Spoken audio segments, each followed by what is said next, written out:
Greetings, my dear viewer. You're on the channel The Price of Cheating. The channel is for those who appreciate traditional family values and condemn adultery. So be sure to subscribe to the channel. Let's get started. The motorcyclist eases the clutch, flicks off the engine, and glides silently down the road for a couple hundred yards before his bike finally coasts to a halt. With a fluid motion, he lowers the kickstand and dismounts, glancing toward a car parked discreetly further along the street. A quiet cue signaling his arrival, right on schedule. He scans the quiet neighborhood. Only a few houses show any signs of life, their windows faintly lit. The rest of the street is swallowed by darkness. Moving cautiously, he slips through the side gate, avoiding a direct approach to the front door. Instead, he edges around the side of the house, feeling for the piece of wood he'd stashed there earlier. Concealed in shadows, he waits. Barely 5 minutes pass before he hears water coursing through the pipes inside. Someone's taking a shower. Moments later, the front door creaks open, though the porch light remains mercifully off. Keeping low, he inches forward as a man steps out, closing the door softly behind him. The assailant strikes suddenly, a calculated blow aimed at the man's knees. Surprisingly, the man barely makes a sound, no scream or shout of pain, just a muffled groan as he stumbles forward, trying to steady himself. Taking advantage, the assailant swings again, this time hitting the man square in the face, dropping him to the ground, unconscious. Working swiftly and methodically, he proceeds to break each limb and joint, arms, legs, hands, knees, elbows. The only response is a faint gasp as joints pop, and the man remains unconscious, spared from further pain. The attack is over in less than 2 minutes, and the assailant heads back to his bike. An ambulance siren pierces through my thoughts as I hear it drawing closer, speeding toward my neighborhood until it overtakes me, lights flashing as it heads directly to my street. My heart pounds as I arrive, taking in the scene of my home illuminated by blue police lights. 3 patrol cars are parked outside, and the ambulance pulls up just as I do. Officers are scattered across my lawn. I park quickly and dash toward the house, shouting, "What's happening here?" One of the officers steps forward, attempting to hold me back. I dodge around him, frantically calling out, "Layla! Layla, where are you? What's going on? Who's that lying on my doorstep?" Another officer intercepts me as I demand, "Where is my wife? Why is no one telling me what's going on?" "Please identify yourself, sir," one of the officers says, trying to remain calm as if my worry for my wife doesn't matter. The question feels absurd. This is my home. My wife is Layla. How can they not understand that? "I live here," I shout. "Tell me, where is my wife?" "Sir, control yourself," he insists, his voice steady. "There's no need for aggression." "No need!" I yell. "I come home to this chaos and no one will tell me where Layla is or why there's a half-dead man at my door." "The lady of the house is inside, sir, giving a statement," he finally says. "She's okay?" I press, desperate for confirmation. "Yes, sir," he replies, finally answering me directly. I murmur a thank you and slip past him as paramedics load the injured man onto a stretcher. Inside, I find Layla in the living room, along with 2 plainclothes officers and a very watchful PC Bright. "Layla, what happened?" I ask, trying to contain my panic. "Who is that man outside?" Tears begin to well up in her eyes. One of the officers glances at me, saying firmly, "Mr. King, we need you to remain calm." "Calm?" I confront them, my tone simmering with irritation. "Mind telling me what's going on here?" After a brutal day, I walk into chaos at home, and no one seems willing to explain. The 2 officers in plain clothes exchange wary looks until the one who asked me to stay calm finally responds. "At 11:49, we received a report of an assault happening at this address," he says. "We sent out a patrol, but by the time they arrived, the assailant was already gone. They found the victim, checked him over, and called in medical support." "So, where were you around 11:50? He asks me directly. I shoot back, "Probably somewhere on the A1, near the A605 junction." My words come out sharp. "And what exactly makes you think I'm involved? Why would I be?" A pause hangs in the air as I look over at my wife. "Were you involved with him?" I ask, the bitterness roughening my voice. She lets out a broken sob, covering her face with her hands. The realization sets in hard. "So it's true then?" I shout, unable to keep the anger from spilling out. She doesn't respond, just cries into her hands. Disgusted, I turn back to the officer with a dry laugh. If you catch the guy who did this, tell him I owe him a beer. Now, if we're done here, I'd like to take a shower. Hold on, sir. We still need to verify your involvement. We'll need to check you for blood or any other evidence. I glare at him, then start taking off my boots. I throw them aside, peeling off my sweatshirt, t-shirt, and jeans until I'm left in just my socks and underwear, staring him down. Is this enough? I ask, defiant. He lets out a weary sigh. Sir, you can put your clothes back on. Oh, so you can haul me in, strip me again, and shove me into one of those paper suits? No thanks. I turn toward the door. I'm taking a shower. Sir, please. He starts, but I ignore him, walking to the sideboard where I pour a generous glass of whiskey. I raise it in his direction, then down it in one gulp. I pour another, locking eyes with him as he turns to his partner, both of them looking uncomfortable. Sir, we need you to stop drinking. We still need to question you formally. Oh, you need this, you need that, I scoff. Well, I needed a peaceful night, not a house full of cops and paramedics. I needed a loyal wife, not one who cheats. And I sure didn't need to find her lover on my doorstep. Right now I need a drink, a shower, and for you to leave. Another choked sob escapes my wife, and I can't help glancing at her. She stands there, tears streaking down her cheeks, arms hanging limp, eyes pleading for something, comfort, forgiveness. It's too late for that. I down the whiskey, then turn to head upstairs. I make it only a few steps before a woman in a yellow forensic suit stops me, insisting on a check for any evidence of a fight. I grudgingly comply, and as expected, she finds nothing. She collects my clothes as evidence, then finally allows me to clean up. She declines my dry offer to help her scrub my back. Betrayal lingers in the air like a sour odor as I walk into the bedroom. The mix of sweat and stale whiskey turns my stomach. With a twist of anger, I strip the stained mattress off the bed, drag it downstairs, and haul it out onto the lawn for everyone to see. Back in the bedroom, I fling the window open wide and, without a second thought, start hurling her clothes and possessions out. Each item, a piece of a past I'm shedding. Mr. King! Mr. King! Someone calls, interrupting my purge momentarily, but I toss another handful of belongings into the air. Mr. King. I turn toward the voice. Mr. King, the officer says, you need to come with me to make a formal statement. Why? I ask, pretending to be puzzled. You know exactly why. My statement's already on file, I respond with a hint of a smirk. Unless you're arresting me, I'm not stepping foot in that station. Try it, and you'll be the one explaining wrongful arrest. Unlike most of your clients, I've done nothing illegal. I let my words linger. They're all I need. I can back this up, and I suspect he knows it too.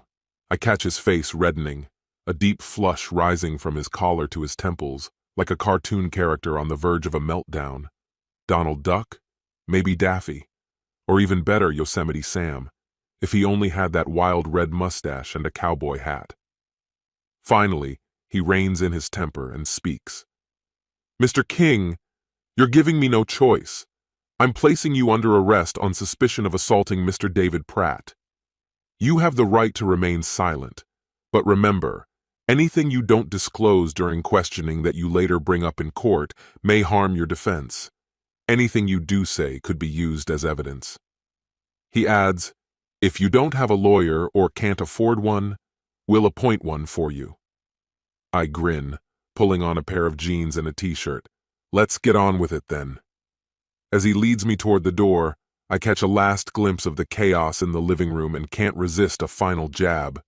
Satisfied now? I call out. Gather your things and go.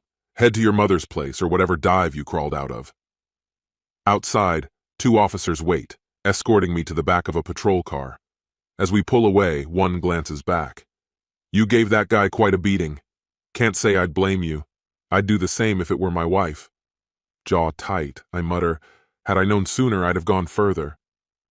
Is he going to make it? I ask, equal parts spiteful and curious. No idea. After a pause, I add, by the way, that detective, Is he always a jerk? I hear faint, restrained laughs, but neither answers. Before long, I'm checked in and left alone in a cold interview room. I rest my head on my arms, attempting to grab some sleep, but each time I start to drift off, someone barges in, snapping me back to reality. Eventually, Detective Doofus himself appears, settling in across from me. He offers me a solicitor, recites my rights, and reminds me that this conversation is being recorded. He begins rattling off our names, the time, 4:57, and the charges against me: aggravated assault, grievous bodily harm, and maybe even attempted murder. He again urges me to get a lawyer. I refuse, and he finally dives into questioning.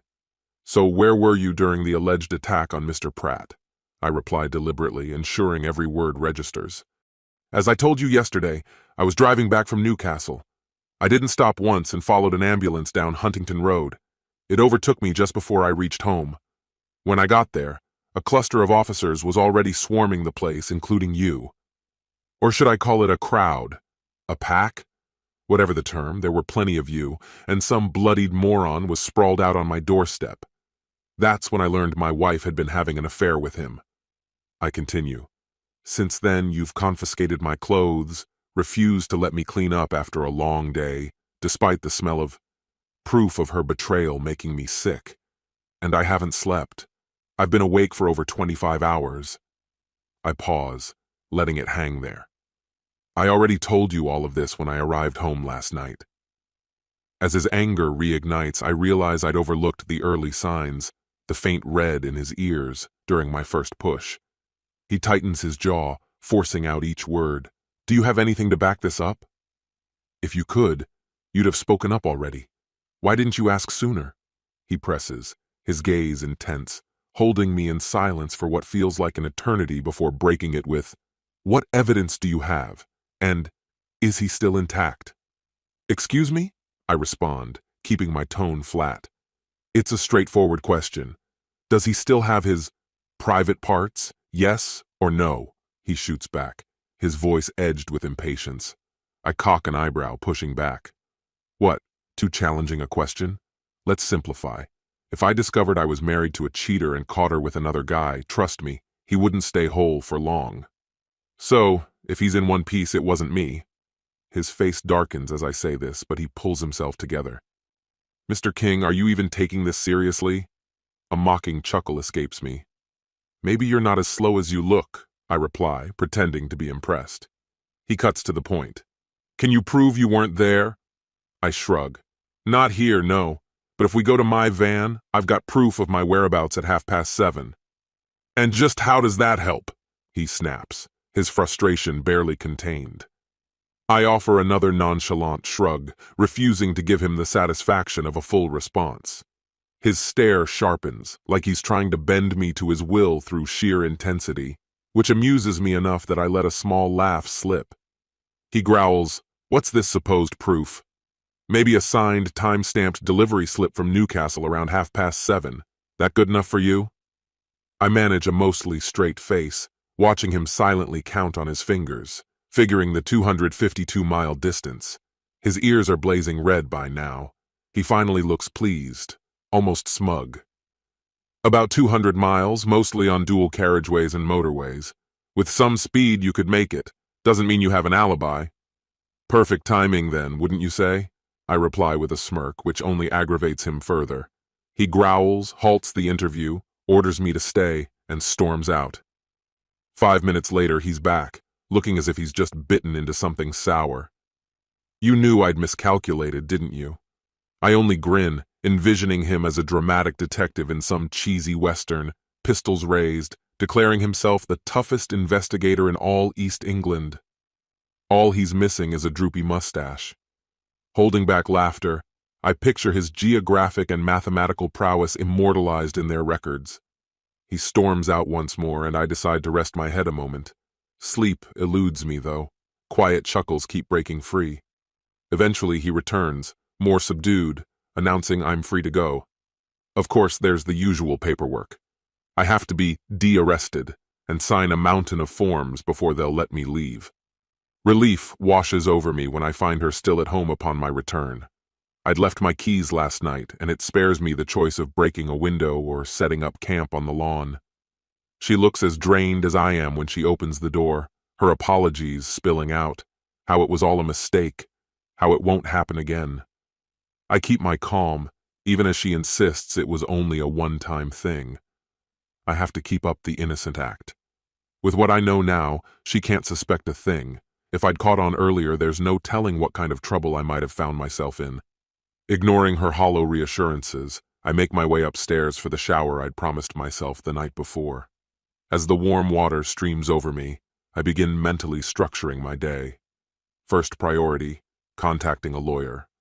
Do they operate on weekends? I'll look it up once I get through a couple of other things.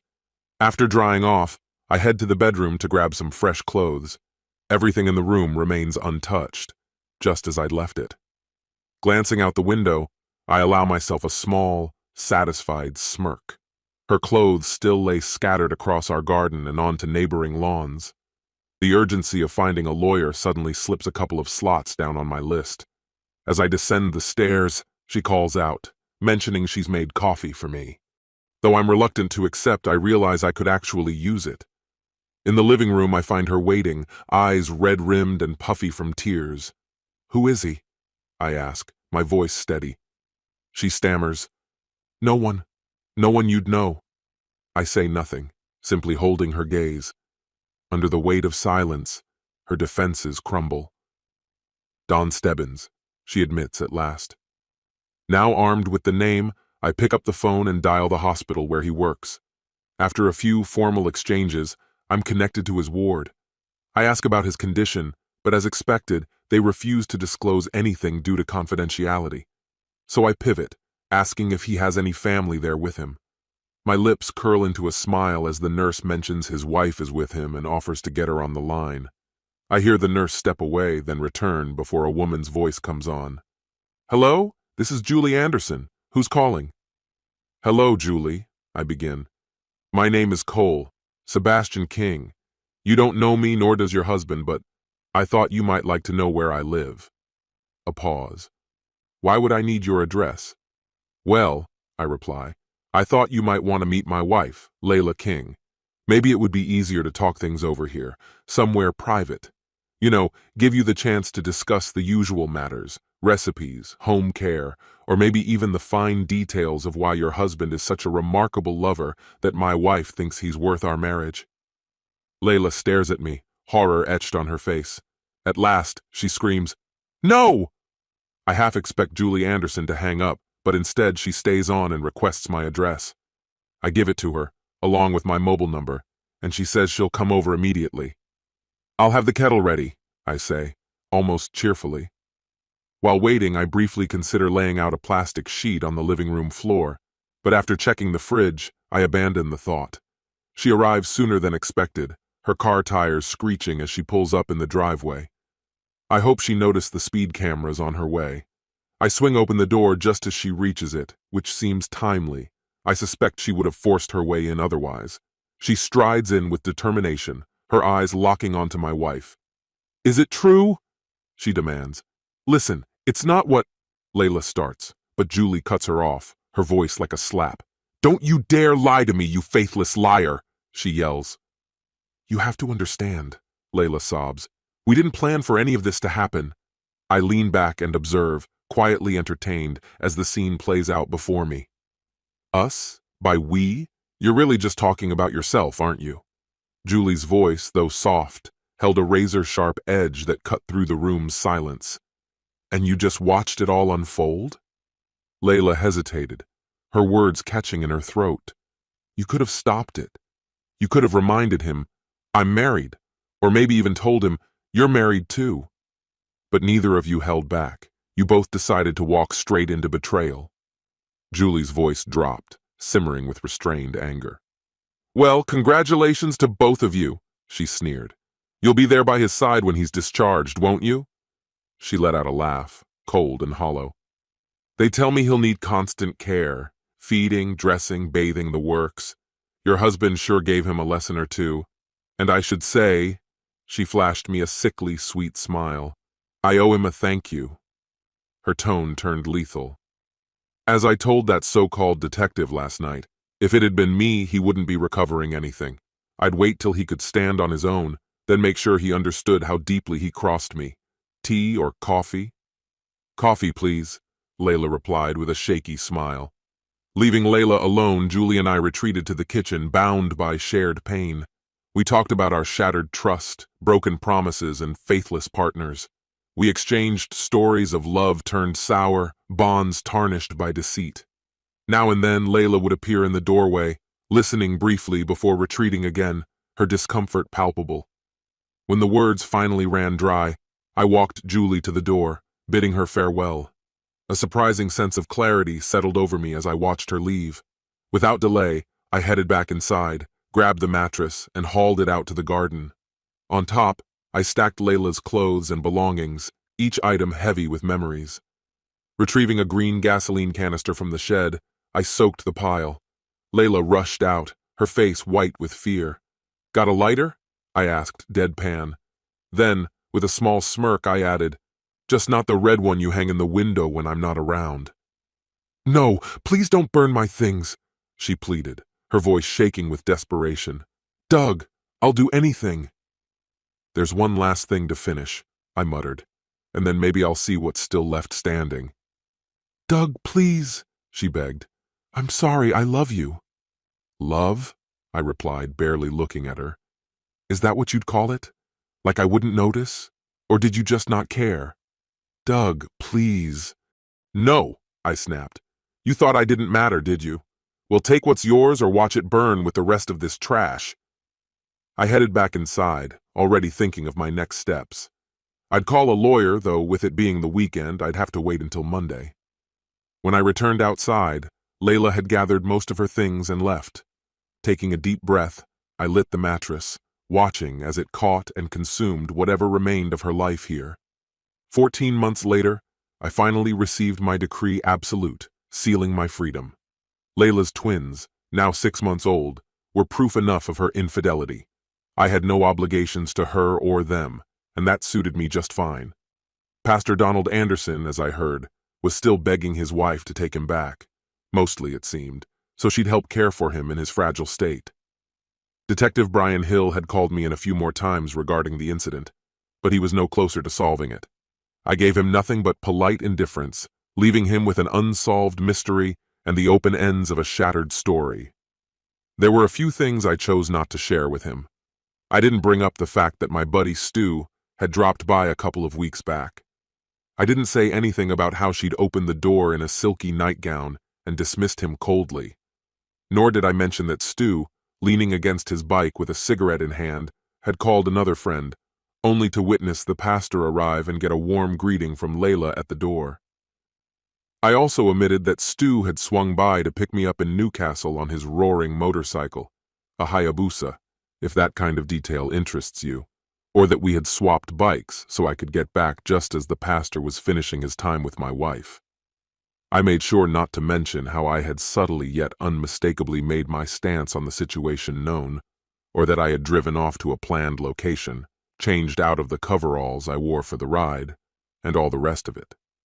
I left out the part where I met Stu again at a rest stop a few miles down a deserted country lane to exchange bikes one final time before finally heading back home. This concludes the story. If you like it, then put your powerful like and subscribe to the channel. Greetings, my dear viewer. You're on the channel The Price of Cheating. The channel is for those who appreciate traditional family values and condemn adultery. So be sure to subscribe to the channel. Let's get started. I waited with calm confidence, fully aware of how she would react. 40 years of marriage had made her actions as predictable to me as the back of my own hand. She was always driven by a need to control every detail, so I had no doubt she would soon return, eager to regain control of the situation. I idly wondered what excuse she would come up with this time. I'd arranged everything so that she had no way to sidestep the issue. She would have to respond. She was a strategist, always analyzing every possibility, whereas I took a straightforward approach. I thought what I thought and said it directly, with no filter. I preferred solutions that were immediate and practical, which drove her crazy. It infuriated her when her carefully laid plans fell apart, though that didn't mean I was always a thorn in her side. Quite often I gave her what she wanted. Why? Well, it usually didn't mean much to me. I'm a simple man. If her desires didn't lead to unnecessary expenses or damage our relationship, I'd go along. Her happiness made everything between us smoother, and when she was in a good mood, she brought that happiness back to me. It was a cycle of harmony, as long as things stayed that way. But she learned that I had my limits, a line I would never allow her to cross without consequences. Once, I accidentally overheard her telling a friend about this, unaware that I was nearby. She called it my boiling point, a threshold where my dissatisfaction would flare up, overshadowing everything else, my career, our relationship, even the opinions of others. Once I reached this point, nothing could stop me. Take my old job, for example. I had worked there for a decade, steadily advancing and regularly receiving praise from management. The company was reliable, and I had built a good reputation there. But over time, a change in leadership brought in an efficiency specialist, who within 2 weeks introduced a new restructuring plan that management eagerly approved. They announced that salaries would be adjusted to market levels as part of the reorganization. I'd worked there long enough not to worry about reorganizations. I knew the company inside and out. But then, they delivered a real shock. We were earning about 15% above the industry average, so our salaries would be lowered to match. My annual loss would amount to $3,000. I laughed. "Let's be clear," I said. "You're lowering our salaries to the regional average? Fine. But does that mean you'll expect 15% less from us in return?" I pointed out that the company's strength lay in its high-quality employees, attracted by competitive pay and high standards. This wasn't a place just anyone could join. The hiring process involved multiple interviews and both physical and psychological screenings. We adhered to strict attendance and safety rules. Who would go through all that for a wage no better than an easy job at a neighboring company? Lowering our pay to the regional average wouldn't lead to efficiency, but to mediocrity. Talented employees would leave for better paying or less demanding jobs. Productivity would drop, safety would suffer, and morale would sink. I saw the shock on their faces. In the room were 4 corporate representatives and the efficiency expert, their faces growing redder with each of my points. Finally, one of them spoke up. "The decision is final. It will take effect in 2 months. I simply smiled. "That works for me. 2 months is more than enough to find a new job. Consider this my notice. I'll leave on the day the cuts start." The room descended into panic as the plant manager desperately tried to convince them I wasn't bluffing. 2 months after he began expressing his disappointments, he unexpectedly packed up his things and left. Colleagues bustled around, begging him to stay, and even threatening to warn future employers about his abrupt departure, but he merely shrugged. "I already have other plans," he replied calmly and unbothered. 6 months later, nearly everyone from his old team followed his example. Some even joined him at his new company. Eventually, 2 top managers invited him to dinner, hoping to lure him back with a generous raise. He only laughed, wished them luck, and walked away. Once he made up his mind, he never looked back. His decisions were never driven by money, but by something far deeper. To others, his actions seemed sudden, but they were always deliberate and intentional. "I can live without money, but I can't live without self-respect," he often said. I recalled these words as I tried to understand her decision. She had pushed boundaries before, but this time was different. She was preparing for a 2-week trip, supposedly with friends, couples whose relationships were on the verge of falling apart. She presented it as a chance to recharge, even hinting it might benefit our relationship as well.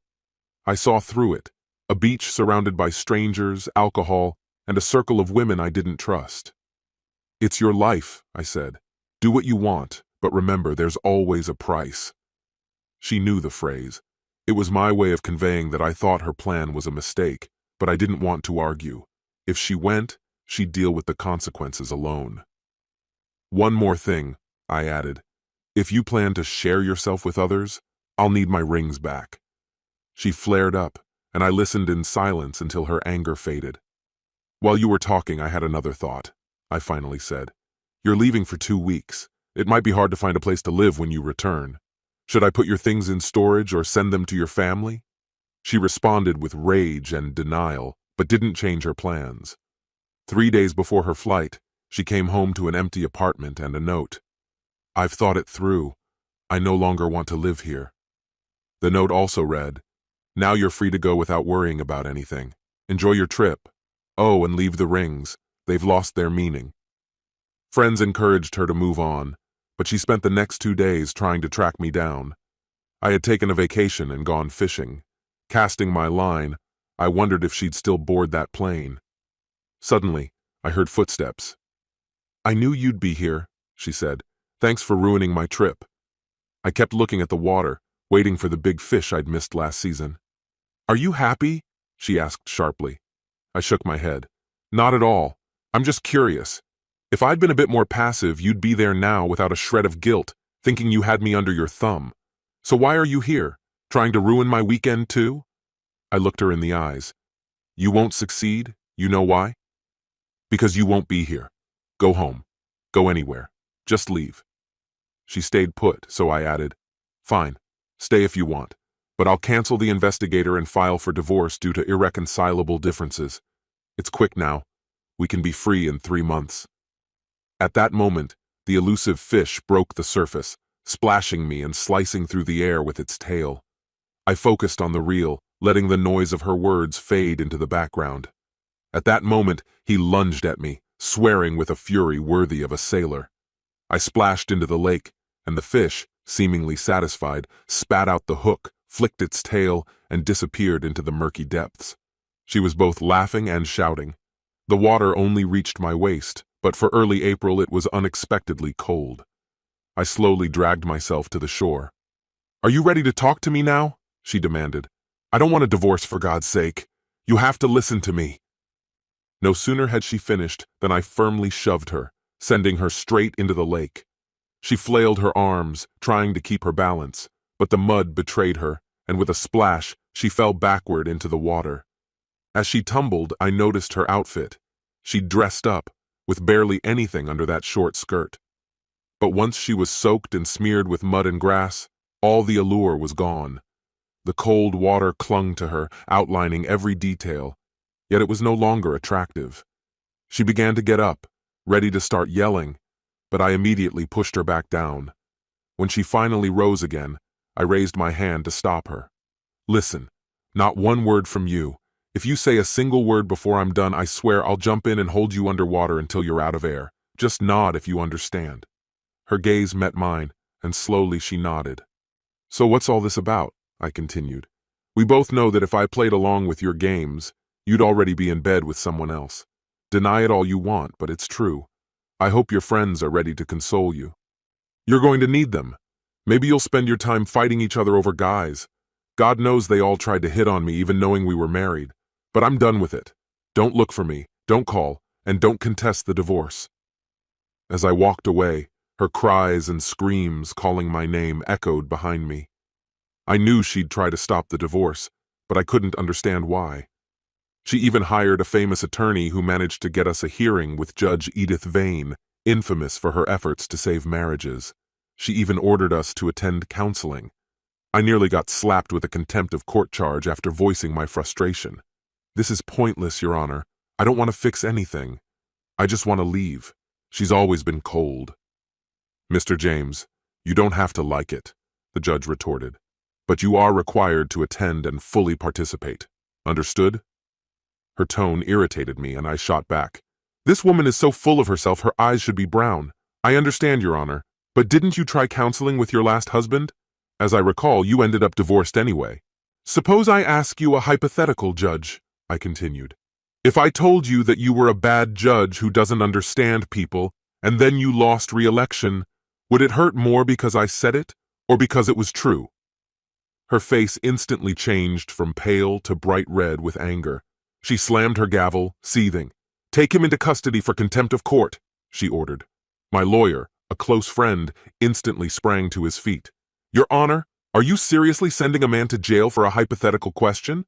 That headline will certainly play into your opponent's hands. It was just a question. with no ill intent. "He's right, Your Honor. Just a question," I added with a shrug, attempting to diffuse the situation. "I apologize. I couldn't resist. But when you do lose this fall and come back to live among us common folk, don't be surprised if I visit to talk about your judging style." I managed to temporarily avoid her disdain, but she responded by doubling our mandatory sessions from 6 to 12. The first 3 meetings were torturous for both her and the therapist, as I communicated solely through literary quotes. Being an avid reader, it was easier for me to express myself this way, often turning to Shakespeare with his tales of betrayed lovers and cunning partners. But by the 4th session, my defenses finally began to crack. Perhaps I was too tired, or maybe I had relaxed. But her tears that day struck me as different. She had cried before, but it usually seemed staged, almost effortless. This time she couldn't stop. When the therapist asked why I married her, I answered honestly, because I loved her. I had known who she was from the very beginning. I watched her closely throughout high school and most of college, fully aware of how skillfully she could manipulate others. That's precisely why I never tried to pursue her. But one day, she approached me, and curiosity got the better of me. I wanted to understand her motives. I wasn't wealthy, I didn't stand out in looks, and I was certainly no thrill seeker. We met at a party hosted by one of her friends. Her ex was there, the one she'd recently broken up with. I figured it out almost immediately. She was using me to prove to him that she could win over anyone she wanted. Once I understood that, I decided to play my own game. I spent the evening talking to her friends, flirting and dancing just enough for her to notice. I watched her irritation build. At some point, she pulled me aside and demanded an explanation. "You're supposed to be my boyfriend tonight," she insisted. Her reaction made me laugh. "Do you even understand what you're doing?" I asked. "I'm just here as bait for your ex, whom you conveniently forgot to mention. So I decided to make the most of my evening, as your friends don't seem all that loyal to you either." I told her I'd already gotten 3 phone numbers, and that one of her friends, Sue, had even invited me to come back later. No one had ever challenged her like that, and she began to cry. Normally, I would have tried to comfort a crying girl, but this time I decided to act differently. I proposed a deal. For the rest of the evening, she would treat me like a real boyfriend. We returned to the party, and she didn't leave my side for the rest of the night, ignoring everyone else. We danced together, and somewhere in the midst of it all, we genuinely began to enjoy ourselves. At the end of the evening, I surprised her by simply saying goodbye with a quick kiss. I hadn't planned on seeing her again, but she became a challenge I couldn't ignore. Gradually, she infiltrated my life, though I made it clear from the start that I wouldn't play her usual games. We broke up and reconciled over and over, until eventually we got married. Having had mumps as a child, I knew my chances of fatherhood were slim. When she found out she was pregnant, I proposed. Her reaction was intense, almost angry. Adoption had always seemed like a possible option, but she cut off any talk of it until that path was closed to us. Looking back, I realize now that perhaps it was for the best. Over time, she began to return to her old habits, small manipulations, a subtle sense of superiority. At first, they were minor irritations, but they accumulated over the years. She never understood that material things, the car she chose, the house decor she loved, were never important to me. I never dwelled on details. If her choices made her happy, that was enough for me. But over time, her life changed. She switched jobs, met new people, and soon her nights were filled with parties and gatherings. I continued to trust her completely and paid no attention to it. Gradually, she began coming home later and later. One night, she returned around 3 in the morning, her hair disheveled, her clothes wrinkled, and her lipstick smudged. That moment marked the beginning of the end. She immediately realized her misstep, broke down in tears, apologized, and swore she had only been drinking and that nothing happened beyond a kiss. I left, needing space, and was gone for 2 weeks. During my absence, she persistently begged for forgiveness, cried, and promised to start therapy. Against my better judgment, I softened. I still loved her, though I couldn't understand why. It seemed gradually that things were improving. She started working on her control issues, genuinely trying to manage them. She even quit her job to distance herself from her party-loving friends, but she ended up with a new crowd just as wild, if not more so. Soon, the late nights resumed. Then came the announcement of her planned trip. I checked out the hotel she had booked and realized it catered to singles and those exploring alternative lifestyles. I knew that if she went, she might come back a changed person with a fractured sense of commitment. The idea of that trip cast a shadow over my mood regarding her vacation. I tried to talk her out of it, but her responses sounded like rehearsed lines from some cheater's handbook. Finally, I reached my breaking point. I gave her an ultimatum: stay and work on our marriage, or go on the trip and come back to divorce papers. She refused to cancel her trip, so I left before she had the chance to go. However my departure affected her, it stopped her from boarding that plane. But by then, it was too late. I had already begun divorce proceedings, and here we are. Yes, she says she regrets it. Yes, she's still going to therapy. But is that enough? Has she really changed? I wondered if I wanted to stay to find out. In the end, I decided to give her one more chance, hoping this time would be different. Why? Because for reasons I couldn't fully understand, I still loved her. But this time I was cautious. I made her sign a prenuptial agreement, clearly stipulating that if she cheated again, she'd leave with nothing. This agreement held her firmly. If she crossed the line, she'd lose everything, from the home she cherished to the lifestyle she was used to. For several years, it seemed to keep things under control. But then, I began to notice subtle changes. She started dressing differently, changing her appearance so gradually that I barely noticed at first. But soon it became obvious, and I saw the smug smile on her face when she thought I wasn't looking. Eventually, I hired detectives. 10 days later, they gave me their findings, none of which surprised me. She was involved with Peter Cummings, a co-worker. According to the report, he was a charming opportunist who pursued wealthy older women to fund his lifestyle. Yes, he was handsome, but his eyes hinted at something untrustworthy. He ogled her designer clothes, her luxurious car, her jewelry, everything that hinted at her wealth. He flattered her, and she, in turn, showered him with gifts. Evidently, he was good enough in bed for her to keep going back to him. I didn't confront her directly, nor did I hand over the detective's reports to my lawyer. But she had reached the limit of my patience. I waited until I was certain they were together. Then I sent her a message. Urgent, come home, call, no messages. 2 minutes later, my phone rang again, and her voice came through, trembling and unsteady. What's happening? She barely managed to say. Calm down, this isn't an emergency, I replied in an even tone. Consider this a warning. I'm filing for divorce, and Peter will help you with your belongings. Leave the car, he'll help you pack everything. And before you go, leave the jewelry, the house keys, and the car keys on the dresser. Silence followed as she processed what she'd heard. Then her voice cut through the air. What the hell are you talking about? She demanded, indignant. I'm talking about the agreement you signed right after our wedding to put my concerns to rest. Turns out, I wasn't so paranoid after all. I know you've been meeting with him, at least for the past 2 months. Room 405 at the Hilton, if I'm not mistaken. You were only wearing a garter, right? Red, if I remember correctly. The corners of my mouth twitched in a slight smirk. Live video can be a bit grainy, but it gets the point across. Let's just say you're morally flexible, though that doesn't quite fit when it comes to gifts and loans, does it? She scanned the room, evidently searching for cameras. Stop looking, I continued. You won't find anything. And by the way, tell Peter that a leather bracelet looks ridiculous on a man his age. I paused, giving her a moment to let it sink in before adding, Oh, and you might want to check out a certain website. I posted something there a while back. It's gaining some attention. Her voice cracked as she tried to keep calm. Wait, just let me come over. I can explain everything.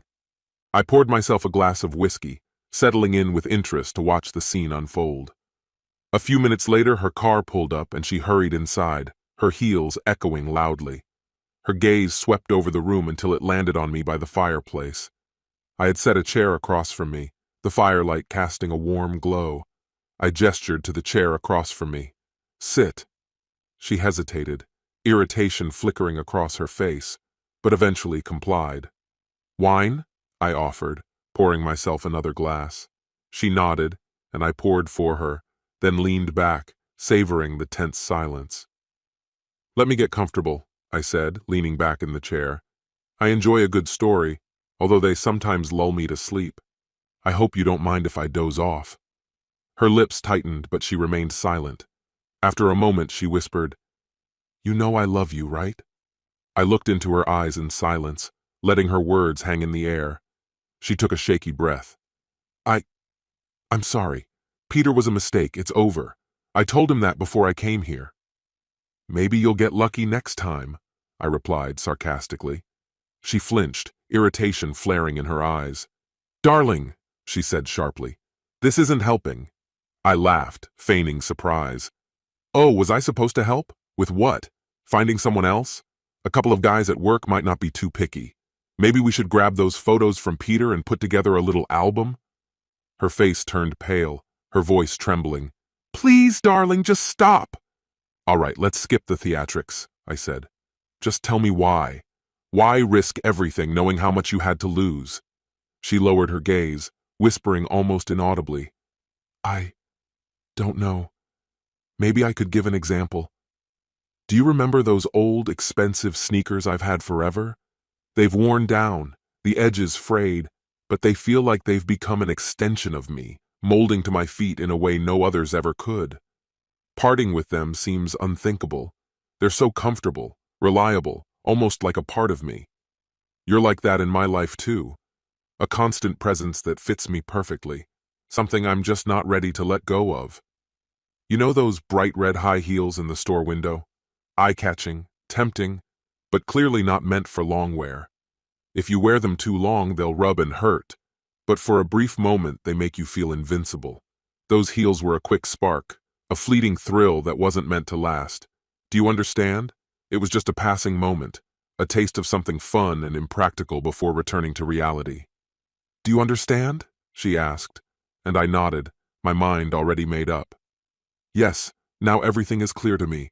Thanks for explaining it so well." I headed for the hallway closet and reached for my coat. She followed me, panic in her voice. "Wait, what do you mean? You're not saying you want me to leave right now, are you?" "Not today," I replied. "According to my lawyer, I can't ask you to leave until you've been served notice, and after that, you'll have some time to get your things together." He suggested 2, maybe 3 weeks, so that's what I'm giving you. You'll stay in the guest room, and I'll take the master bedroom. I know you love that shower you insisted on installing. Her face changed, showing a mix of surprise and confusion. I continued. "These are the terms. Keep things peaceful, and I'll help you get back on your feet. I'll cover a few months of rent for you, set up your utilities, help you get settled. It won't be a luxurious life, but if you budget right, you can afford the occasional night out." I added one last thing. "I'll even help you find a decent used car, but the insurance will be on you. It's up to you, but one way or another you'll be leaving soon." She tried to hold on to any shred she could. "We need to talk about this," she pleaded. "We need to work something out. Where are you going? It's late." Gently, I removed her hand from my arm. "To buy some shoes," I replied. "I think it's time to find something modern and elegant, maybe some polished Italian loafers if I find the right pair. In fact, I might get both. Don't wait up for me." I gave a slight smile and walked out the door. I knew she'd dial my number immediately, only to hear it ringing in the kitchen where I'd left my phone. That night, I found exactly what I was looking for. A blend of style and youth, something classic yet fresh. In a way, I got everything in one. Eventually, I met someone who made me forget her entirely. She was 12 years younger, dazzlingly smart, beautiful, real, someone who didn't play games, a true goddess. I practically worshipped her, and she even started adding to my hat collection, gifting them to me for birthdays and anniversaries. Now I have over 50. As for Gwen, she didn't put up much of a fight. Her lawyer reviewed the prenup and advised her to take my offer. I didn't need her car, so I sold it and spent half the proceeds on a decent used car for her. She even thanked me. In the end, she was left alone, with only an elderly aunt barely hanging on.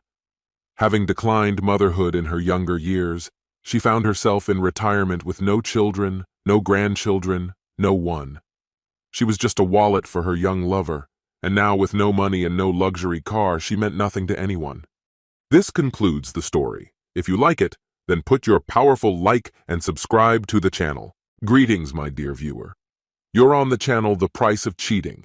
The channel is for those who appreciate traditional family values and condemn adultery.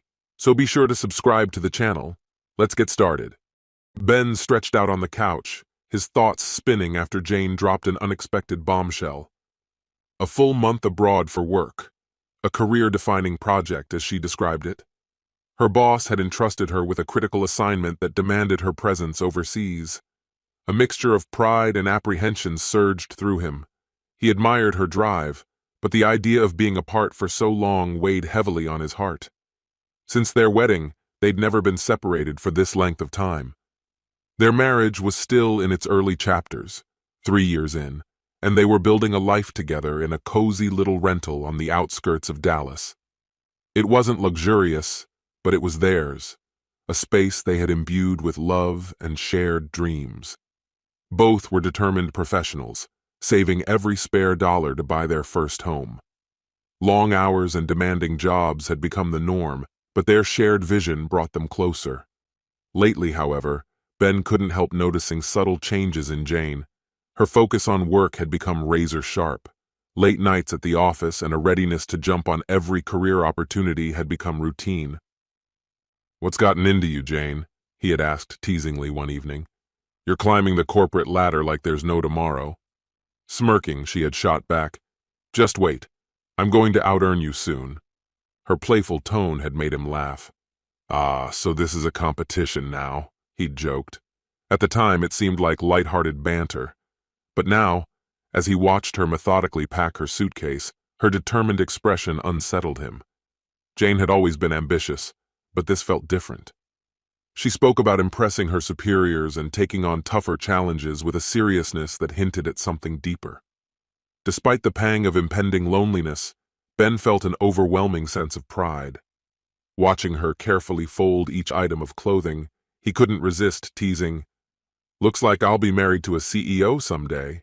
Jane grinned, tossing him a mock glare. "You'd better get used to bragging about me," she quipped.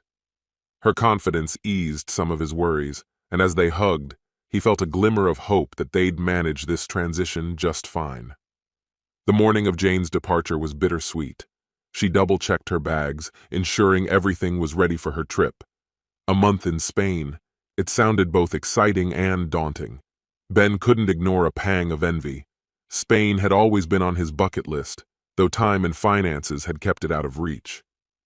"Spain, huh? You'd better soak up some of that magic for me," he said with a warm smile. Jane laughed softly, brushing his arm. "I'll bring back something special. Just wait." At the door, they embraced one last time. "Good luck," he murmured, squeezing her hand. "Love you," she said, her eyes full of affection before she stepped out the door. The first week without Jane was quiet. Ben slipped into a solitary routine, their connection limited to brief, reassuring texts. She was busy, as expected, but seemed to be thriving. While he missed her terribly, knowing she was succeeding brought him comfort. By the weekend, Ben decided to tackle grocery shopping to fill the echoing emptiness of the fridge. Venturing to a supermarket across town, he meandered through the aisles with his list in hand. His thoughts wandered back to their home, now unusually silent without her presence. As he turned into the coffee aisle, a familiar voice snapped him out of his reverie. "Ben? Is that you? It's been forever." Startled, he looked up to see Megan, an old college friend who radiated her signature cheerful energy. "Megan! Wow, it really has been a long time. How've you been?" He greeted her with a warm smile. "Great, just got back from Miami. Small world running into you," she said, her tone bright. Then, tilting her head, she added, "Wait, are you back already?" Ben blinked, puzzled. "Back from what?" "Miami," she said, her brow furrowed. "I saw Jane there a few days ago. She was with some guy and mentioned you were there too, catching up with friends." Ben's heart sank, his expression faltering. Forcing a strained laugh, he managed to respond, "Oh yeah, it's been a whirlwind." His voice betrayed none of the growing storm inside. Since returning to work, Ben's relentless schedule had left him no room to process his thoughts.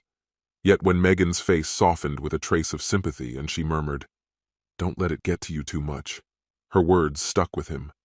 She had seemed genuinely pleased to have run into him and happy that he and Jane had found time to unwind. With a brief wave, she disappeared down the store aisle, leaving Ben rooted in place, stunned. He couldn't even recall how he managed to finish his errands. Megan's offhand remark kept replaying in his mind as he drove home, each repetition deepening his unease. His wife, Jane, was supposed to be in Spain, yet Megan had mentioned seeing her in Miami, with another man. The weekend unraveled into a fog of doubt and unanswered questions. For 2 days, Ben wrestled with rational explanations. Perhaps Megan had made a mistake. Maybe Jane's job had unexpectedly rerouted her to Miami. Or could it be that Megan had confused Jane with someone else entirely? But the harder he tried to dismiss the nagging thought, the more it consumed him, tightening its grip on his mind. By Monday morning, the uncertainty became unbearable. He needed answers. Summoning his courage, Ben decided to call Jane's office, adopting an identity that wasn't his own. His fingers trembled as he dialed the number, forcing his voice into a calm, casual tone as he addressed the receptionist. "Good morning, Comet Technologies. How may I assist you today?" chirped a cheerful voice. Ben steadied himself. "Hello, I'm a former client of Jane's. We lost touch, and I was hoping to reconnect. Could you transfer me to her?" A short pause followed. "Oh, I'm sorry, sir," the receptionist replied. "Jane is currently on leave. She'll be back in about 3 weeks." Ben's heart sank. "On leave?" he asked, struggling to keep his tone neutral. "I hadn't heard. Is everything all right?" "Everything's fine," the receptionist replied brightly. "She mentioned her husband hurt his leg and she's taking time off to care for him. Very thoughtful of her. Can I take a message?" Ben clenched the phone so hard it felt like it might shatter. No message. "Thank you," he managed to say before abruptly hanging up. He collapsed into his chair, his mind reeling from what he'd just heard. 3 weeks. No Spain. No work obligations.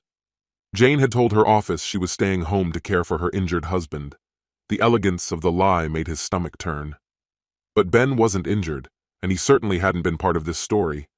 Megan's mention of Jane in Miami with another man now aligned perfectly with this new piece of the puzzle. It was undeniable. Jane had lied. Worse, she had constructed her deception so seamlessly that it might have gone unnoticed if not for Megan's slip. A mix of rage and heartbreak surged through him. His first instinct was to confront her immediately, to demand an explanation and unleash his fury over her betrayal. But another part of him, colder and more strategic, restrained him. Jane was cunning, capable of fabricating another excuse on the spot. Confronting her without proof would only lead to denials, or worse, an acrimonious path toward divorce that could cost him dearly. Forcing himself to breathe, Ben let his anger harden into a steely resolve. If he wanted justice, or revenge, he would need to proceed carefully. Jane's deceit wouldn't go unchallenged, but he had to be methodical in exposing it. The rest of the day passed in a haze of planning. Every tick of the clock reminded him of how meticulously she had orchestrated her lie. Trust was no longer an option. From now on, it was about strategy, and Ben was determined to uncover the truth, on his terms. By noon, his mind was made up. He needed a plan, and he needed one fast. Claiming he felt unwell, he left work early after a brief conversation with his boss. Without wasting time, he scoured the internet for the best divorce attorney in the area. A quick phone call later, Ben was sitting across from Michael Grant. Michael, a seasoned attorney with keen eyes and a composed demeanor, radiated confidence. Something in his calm assuredness made Ben feel he'd come to the right person. As Ben recounted his situation, Jane's suspicious stories about Spain, Megan's startling revelation about Miami, and Jane's blatant lies to her boss, Michael listened carefully, occasionally jotting down notes. When Ben paused, Michael leaned back, his expression thoughtful but unwavering. "Here's the situation, Ben. Michael began. "You have two potential strategies. The first involves gathering concrete evidence. Catching her in the act could strengthen your case significantly." He elaborated on how proof of Jane's indiscretions could not only protect Ben's finances, but might also open the door to financial compensation for her misconduct. Ben's fists clenched at the thought of waiting. "What's the other option?" he asked, his frustration evident. Michael gave a measured nod. "The second is a proactive approach. If the down payment savings are your primary concern, we can secure those funds immediately, ensuring she can't access them.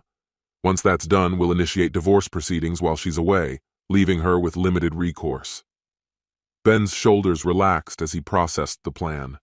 Relief blended with resolve in his voice. "Yes, the savings are what matter. I've worked too hard for them to let her take it all. I'm ready to act." Michael's expression shifted slightly, his approval clear. "Good. Here's how we'll proceed."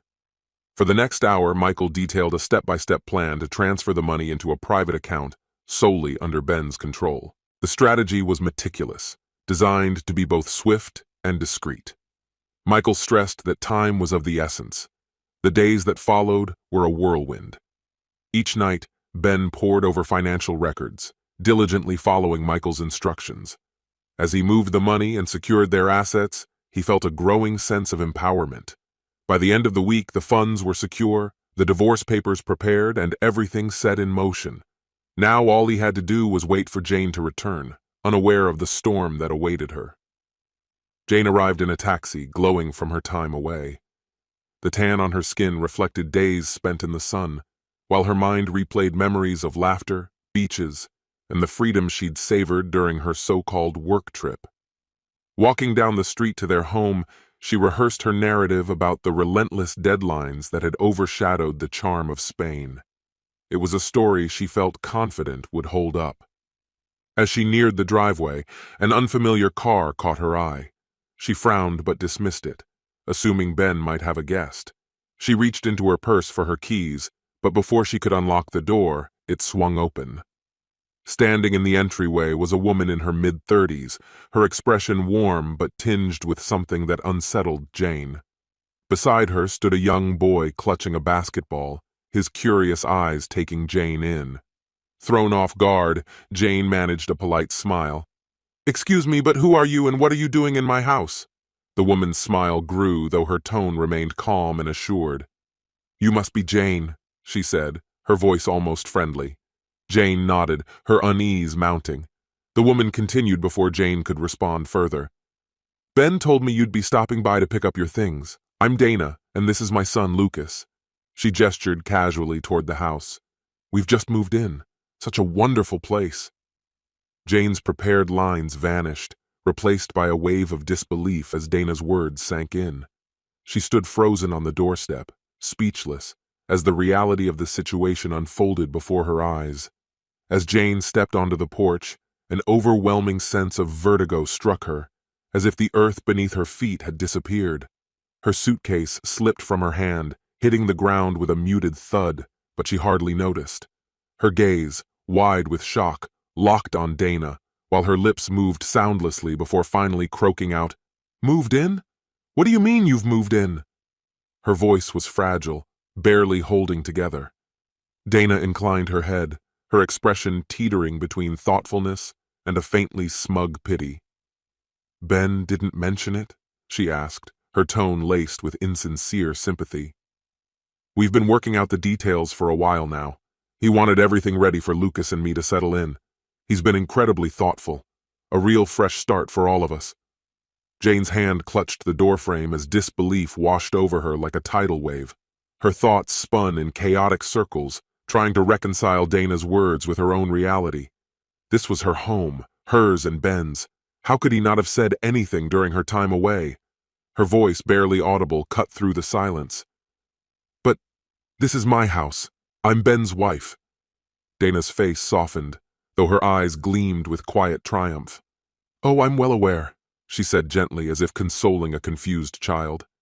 Desperation took hold as Jane scrambled to pull out her phone. Her hands trembled, making it nearly impossible to steady the device. With every unanswered ring, the weight in her chest grew heavier.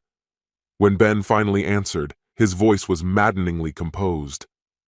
"Ben," she stammered, her voice breaking. "What's going on? I come home and there's a stranger in our house with her child. What is happening?" His response was measured, almost mechanical. "Jane, I ended the lease," he stated without emotion. "The house belongs to Dana now.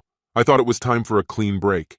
Your things are in the garage. Dana was kind enough to let me store them there for you. You should be grateful." Jane's heart pounded in her chest as her knees threatened to give way. "You ended the lease?" she gasped, her voice a cocktail of disbelief and panic. "Why would you do that?" Ben's voice, sharp and detached, interrupted her. "There's a folder with the divorce papers on the passenger seat of your car," he said curtly. "Sign them at your convenience. I'll see you in court." Before she could respond, the line went dead. Any attempts to call him back were met with the finality of a blocked number. Jane stared blankly at her phone as waves of humiliation, rage, and sorrow swept over her. Her knees buckled, and tears streamed freely down her face. Dana approached, her demeanor unshaken, and rested a hand on Jane's shoulder.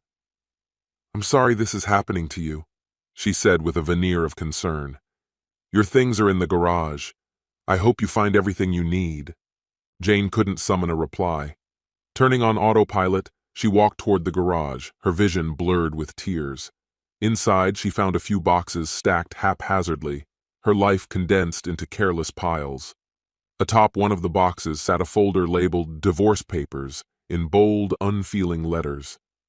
Her breath hitched as the enormity of her new reality sank in. Clutching the folder, she stumbled to her car, sliding into the driver's seat.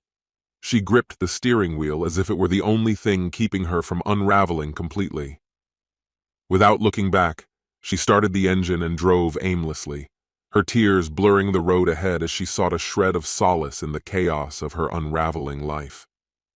5 days later, the two of them faced each other across the cold expanse of a sterile courtroom.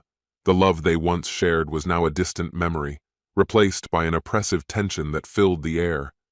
Jane, still raw from the betrayal, didn't hold back. Her words dripped with anger and pain as she portrayed Ben as manipulative, cold, even cruel. She wanted the court to see him for what she believed he had become, the destroyer of their marriage. Meanwhile, Ben sat impassively, his expression calm, his responses deliberate and devoid of emotion. Nothing she said seemed to faze him. Every exchange, every word spoken in that courtroom felt like another nail sealing the coffin of the life they had once built together. The bond that had once tethered them was gone, shattered beyond recognition, leaving only bitterness and finality in its place.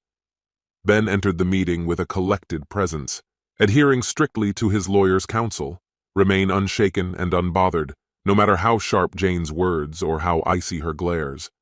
Her barbs, though cutting, seemed to glance off him as he concentrated on one vision, the future he was carving out for himself, one free of her. By the close of the session, exhaustion weighed on him, but beneath it lay a firm resolve. He needed a break, some air to clear his mind. That evening, he reached out to a few old college friends and joined them at a nearby bar for a night of conversation and nostalgia. The group settled into a cozy booth, the air soon buzzing with stories and laughter. Ben, still grappling with the emotional toll of the day, offered only vague references to his divorce, muttering about irreconcilable differences, without delving into the sordid details. Picking up on his hesitation, his friends avoided probing too deeply, instead steering the conversation toward lighter topics. The camaraderie grew, their teasing and jokes offering Ben a brief respite. As the evening wore on, Ryan excused himself to visit the restroom. Ben's gaze followed Ryan, catching something peculiar. Turning to John, he smirked. "What's going on with Ryan? Did he fall into a vat of tanning oil, or is this his audition for the bronzed lifeguard look?" John chuckled, shaking his head. "Yeah, he does look like he's trying out for a beach commercial. He mentioned a trip recently. Miami, I think. Pretty sure he went with some girl." The name of the city struck Ben like a bolt. His demeanor shifted as unease settled over him. "Miami?" he asked sharply. "Are you sure about that?" John gave Ben a quizzical look, noticing his sudden tension. Yeah, that's what he said. Why? Something wrong? Ben's jaw tightened, his thoughts racing. Miami wasn't just any city. Jane had told him she'd been there recently, with someone else. A chilling suspicion began to crystallize. John's face mirrored Ben's growing alarm as the implications hit him. Wait a second. Are you saying you think Ryan and Jane? Ben's silence was confirmation enough. John's expression darkened, anger flickering in his eyes. That's messed up. Loyalty doesn't mean much to some people, huh? Ben's mind churned with rage and betrayal, but he kept his composure. If Ryan had been Jane's mysterious Miami companion, his phone might hold the evidence Ben needed. A plan began forming. Leaning toward John, he spoke in a low, firm tone. When Ryan comes back, I need to get a look at his phone. Can I count on you if things get ugly? John smirked, a spark of determination in his eyes. You know I've got your back. Moments later, Ryan returned, unaware of the storm brewing at the table. As he took his seat, Ben adopted an easy tone, masking his intent. Hey, Ryan, he said casually. Got any vacation recommendations? Thinking of heading somewhere warm? Ryan laughed nervously, caught off guard. The usual spots. Ben leaned in, feigning curiosity. Come on, show me some of your beach photos. Need a little inspiration for my trip. Ryan hesitated, but under the guise of camaraderie, he unlocked his phone and started scrolling through his photos.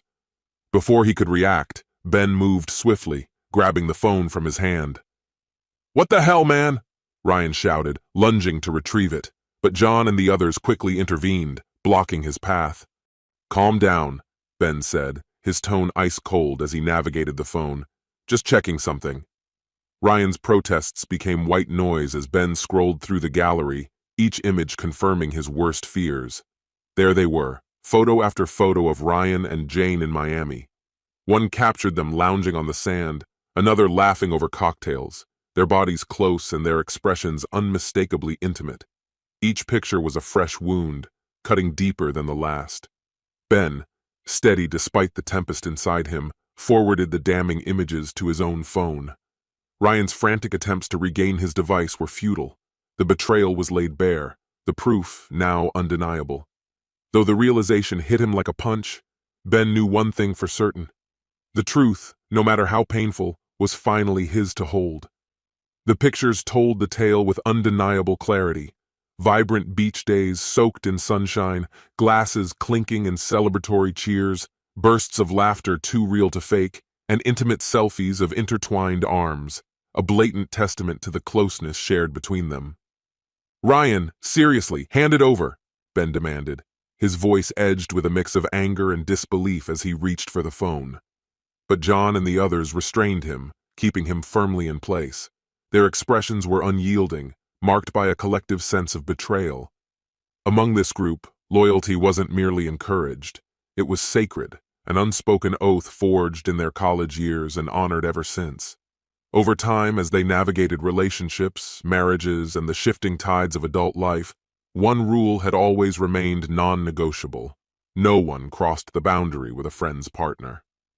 Yet Ryan had broken this trust without hesitation. Ben's stomach turned as he scrolled through the damning messages on Ryan's phone. They revealed playful flirting, midnight confessions, and the transparent excuses Jane had offered to explain her work trips. It was all there, indisputable and incriminating.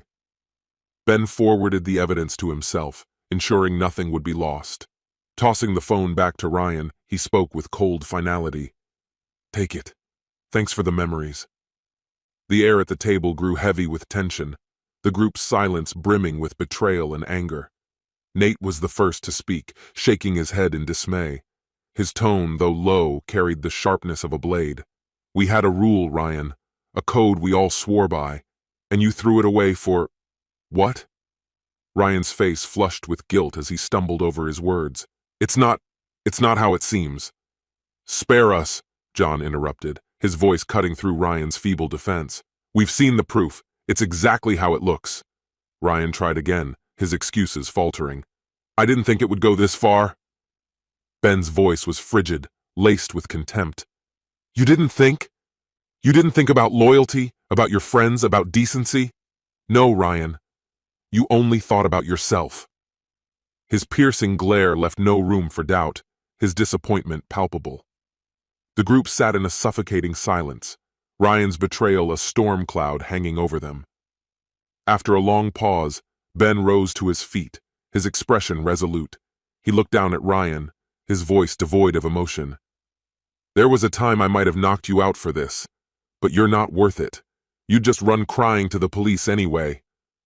Ryan flinched at the harsh words, but Ben simply shook his head, disgusted. You're dead to me. From now on, you're a stranger. Without another word, Ben walked away, the rest of the group following his lead. Ryan remained behind, his face a portrait of shame and humiliation. Later that night, Ben meticulously compiled the evidence. Photos, messages, every shred of proof.